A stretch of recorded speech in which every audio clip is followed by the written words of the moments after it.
BPL এর 11তম আসরকে জোড়াতালির BPL বললে হয়তো ভুল হবে না। বিপুল দর্শকের সমাগমে চলছে টুর্নামেন্ট, তবে খেলোয়াড়দের পারিশ্রমিকটা ঠিকঠাক মিলছে না।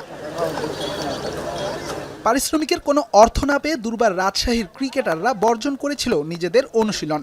সে যাত্রায় বিসিবির হস্তক্ষেপে পরিস্থিতি হয়েছে স্বাভাবিক। তবে গুঞ্জন আছে, প্রতিশ্রুতি পেয়েও এখনো পারিশ্রমিক বুঝে পাননি ফ্র্যাঞ্চাইজিটির বেশ কজন ক্রিকেটার। এ নিয়ে বিসিবিতে অভিযোগও করেছেন একজন বিদেশি খেলোয়াড়, যদিও এ ব্যাপারে কিছুই জানেন না বিসিবির পরিচালক আকরাম খান।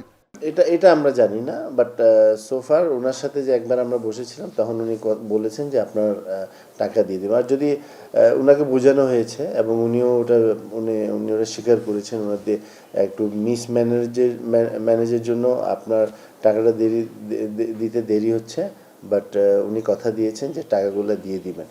চট্টগ্রামে রাজশাহীর ক্রিকেটারদের সাথে বিসিবির সেই আলোচনায় ছিলেন আকরাম খান।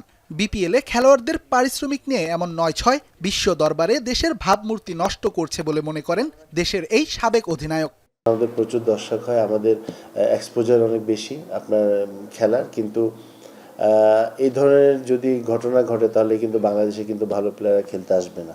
সো এই জিনিসটা আমাদেরকে মাথায় রাখতে হবে এবং এই জিনিসটা খুব সুন্দরভাবে আমাদেরকে হস্তক্ষেপ করতে হবে যেন এই জিনিস যেন না ঘটে। এদিকে শুধু বিপিএল নয়, অস্থিরতা দেশের ক্লাব ক্রিকেটেও। ক্রিকেট বোর্ডের সাথে গঠনতন্ত্র সংস্কার নিয়ে দ্বন্দ্বে জড়িয়েছে ঢাকার ক্লাব কর্তারা।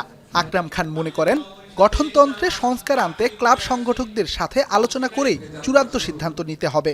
আমরা যখন খেলতাম আবনি মডার্ন ম্যাচে কিন্তু আপনার 50 থেকে 45 হাজার লোক কিন্তু আসতো খেলা দেখতো। আপনার ক্রিকেটটা আজকে যে পর্যায়ে আসছে, ক্লাব ক্রিকেটের অবদান কিন্তু অনেক। এই জিনিসটা কিন্তু আপনাকে মানতে হবে এবং ক্লাব ক্রিকেটে যেমন যারা আছেন ওনাদেরকে যদি আমরা প্রপার ওয়েতে সম্মান না করি তাহলে ওনারা আসবেন কেন? আমার মনে হয় যে যা কিছু ডিসিশন নেই ওনাদের সাথে বসে এটা কিন্তু মীমাংসাটা করে ফেললেই কিন্তু বাংলাদেশ ক্রিকেটের জন্য ভালো হবে। দেশের ক্রিকেটে স্থিতিশীলতা আনতে চলতি মাসেই অনুষ্ঠিত হবে গুরুত্বপূর্ণ বোর্ড সভা। এই বোর্ড সভার পরেই বোঝা যাবে কি হবে নতুন বোর্ড পরিচালকদের ভবিষ্যৎ। রেদওয়ান শাওন, এখন, ঢাকা।